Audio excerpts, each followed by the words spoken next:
PKN YouTube channel நேயர்கள் அனைவருக்கும் வணக்கம். இன்றைக்கி நம்ம மட்டனில் சுவையான குழம்பும் கிரேவியும் செஞ்சுக்கலாம். இது நான் முதல் நாளே வாங்கிய மட்டன். அதை மஞ்சள் தூள் போட்டு நான் ஃப்ரீசரில் வச்சு எடுத்திருக்கேன். அதனால் பார்க்க ரொம்ப மஞ்சளாக தெரியுது. அதை ஒரு வெதுவெதுப்பான தண்ணி வச்சு அதை கழுவி எடுத்துக்கலாம். இப்போ ஒரு கடாயில் சோம்பு ஒரு அரை டீஸ்பூன், 3 லவங்கம், ஒரு பட்டை கொஞ்சமாக எடுத்துக்கலாம். இதை நல்லா வறுத்துக்கலாம். இது நான் ஆல்ரெடி கறி மசாலில் இது போடாமல் எப்பவுமே செய்வேன். ஃப்ரெஷ்ஷாக நம்ம வறுத்து போடும்போது குழம்பு நல்ல டேஸ்ட்டாக இருக்கும். லைட்டாக இளவருப்பாக வறுத்ததுக்கப்புறம் ஆயில் விட்டுக்கலாம். அதில் ஒரு தக்காளி, அப்புறம் சின்ன வெங்காயம், ஒரு 1/4 கிலோ அளவுக்கு நான் சின்ன வெங்காயம் உளிச்சு வச்சுருக்கேன். அதை நல்லா வதக்கிக்கலாம்.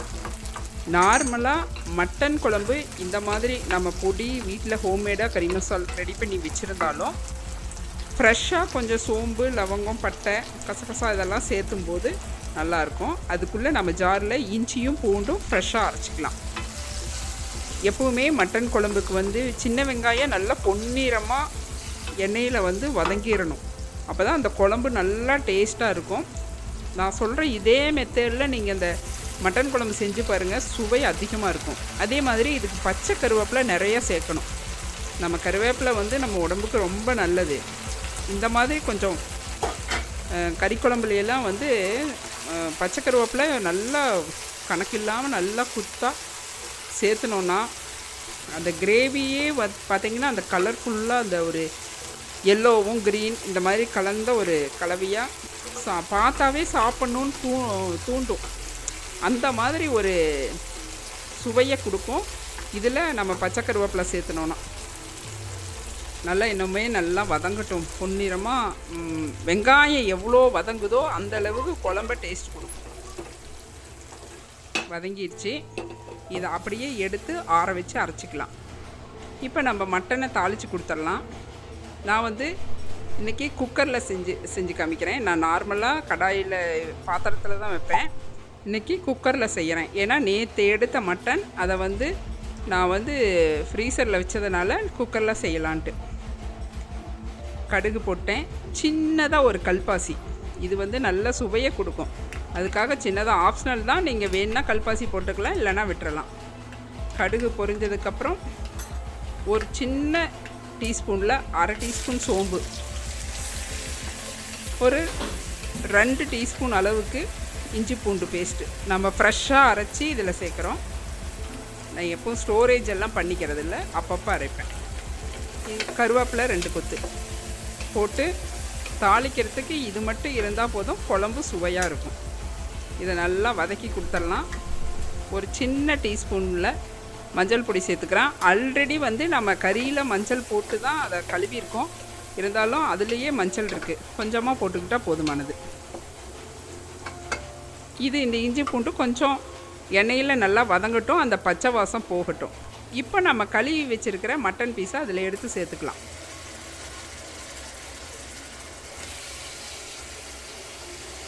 இதுலேயே மஞ்சள் போட்டு இது பண்ணதுனால பார்க்க மஞ்சளாக இருக்குது. மஞ்சள் போட்டு ஃப்ரீசரில் வச்சதுனால அப்படி இருக்குது. அதனால் மஞ்சள் சேர்க்கும்போது கொஞ்சம் கம்மியாக சேர்த்துக்கலாம், இல்லை சேர்த்தாமல் கூட விட்டுறலாம், ஒன்றும் தப்பில்லை. இதை நல்லா வதக்கி கொடுத்துக்கலாம். நல்லா வதங்கட்டும். மட்டன் நல்லா வதங்கட்டும். இப்போ நம்ம இந்த வெங்காயம், தக்காளி இதெல்லாம் நல்லா அரைச்சிக்கலாம். மிக்ஸி ஜாரில் போட்டு அரைச்சிக்கலாம். இந்த அளவுக்காவது வெங்காயம் நிறைய சேர்க்கும்போது குழம்பு கொஞ்சம் அதிகமாக கிடைக்கும். வெங்காயம் கம்மியாக போட்டிங்கன்னா குழம்பு கம்மியாக தான், கொஞ்சம் சலசலப்பாக இருக்கும். வெங்காயம் சேர்க்க வரையிலும் டேஸ்ட்டும் நல்லாயிருக்கும், குழம்பு திக்னஸும் கரெக்டாக இருக்கும். இதை நல்லா அரைச்சிக்கலாம். இதை மட்டும் தனியாக இப்போ அரைச்சிக்கலாம். இதோட கறி மசால் நம்ம சேர்க்க வேண்டாம். நான் ஹோம்மேடாக கறி மசாலா அரைச்சி வச்சுருக்கிறேன். அதில் நாட்டு கொத்தமல்லி, மிளகாய், ஜீரகம், மிளகு இது மட்டும் சேர்த்து அரைச்சி வச்சுருக்கேன். அந்த பொடியை நம்ம இதோட சேர்த்துக்கலாம். இப்போ அரைச்ச பேஸ்ட்டு அந்த வெங்காய விழுதோட இதில் நான் என் குழம்புக்கு தேவையான அளவு 3 ஸ்பூன் நல்ல பெரிய ஸ்பூனில் அந்த கறி மசாலா சேர்த்துக்கலாம். சேர்த்து இதை நல்லா ஃபைனாக அரைச்சிட்டு வந்துடலாம். பாருங்கள், இந்த மாதிரி இருக்கும். கறி மசால் பொறுத்தவரையிலும் நம்ம ஹோம்மேடாக அரைச்சி செஞ்சோன்னா குழம்பு வந்து அப்படி ஒரு டேஸ்ட்டாக இருக்கும். இதே இந்த மசாலையே நம்ம வந்து அரைச்சதுலேயே ஒரு 2 ஸ்பூன் அளவுக்கு எடுத்து வச்சுக்கலாம். இது எதுக்குன்னு கேட்டால் பின்னாடி நம்ம மட்டனை வறுவல் செய்யறதுக்காக வேண்டி. இப்போ பாருங்கள், இது நல்லா கலக்கி விட்டுட்டோம். ஓரளவு அந்த மட்டனில் இருக்க தண்ணியெல்லாம் வெளியே வந்துடுச்சு. இந்த மாதிரி ஒரு இது கொஞ்சம் சுண்டுற வரையிலும் அப்படியே வேக விட்டோன்னா மட்டன் நல்லா வெந்து வந்துடும். இப்போ அதுக்கு தேவையான அளவு உப்பு சேர்த்துக்கலாம். உப்பு போட்டு நல்லா கலக்கி கொடுத்துடலாம்.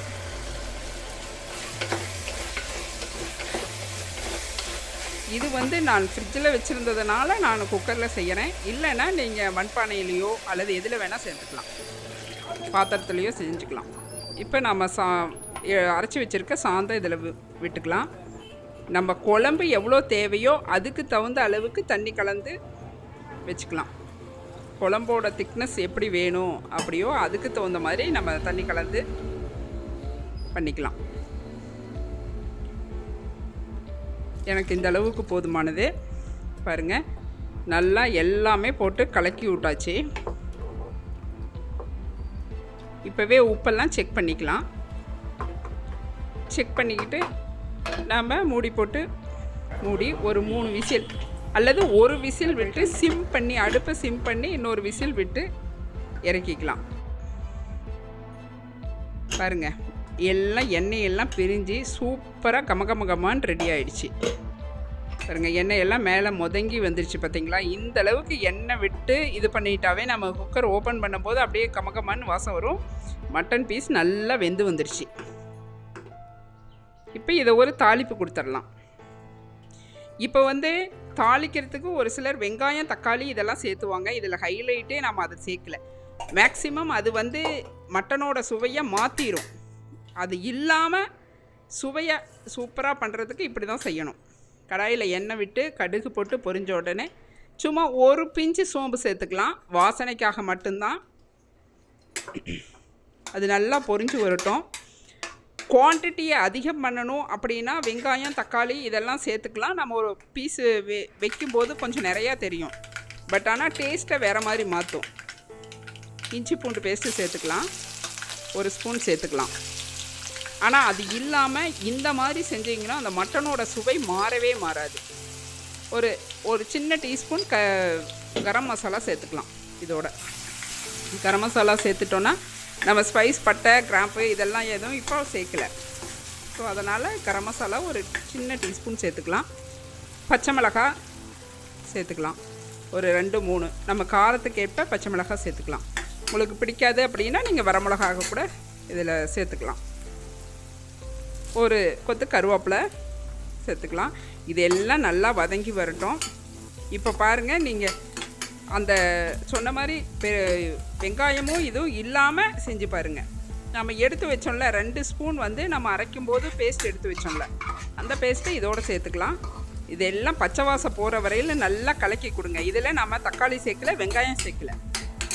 இது ரியாலிட்டியாக அப்படியே அந்த மட்டன் கிரேவி சூப்பராக இருக்கும். இந்த மாதிரி நீங்கள் அதை இதில் தக்காளி சேர்க்கும்போது அந்த கிரேவியோட டேஸ்ட்டு மாறும். அந்த புளிப்பு சுவை லைட்டாக இது பண்ணும். அதே மாதிரி வெங்காயமும் கொஞ்சம் சலசலப்பு கொடுக்கும், லைட்டாக இனிப்பு சுவை வந்துடும். அது இல்லாமல் இந்த மட்டன் கிரேவியை சாப்பிட்டு பாருங்கள், சூப்பராக இருக்கும் சாப்பிட்றதுக்கு. இப்போ இந்த கிரேவிக்கு தேவையான ஒரு 2 ஒரு சின்ன பிஞ்சு டீஸ்பூனில் உப்பு சேர்த்துக்கலாம்.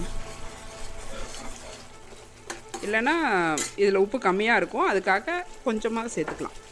இப்போ எடுத்து வச்சுருக்கிற மட்டனை இதில் சேர்த்துக்கலாம்.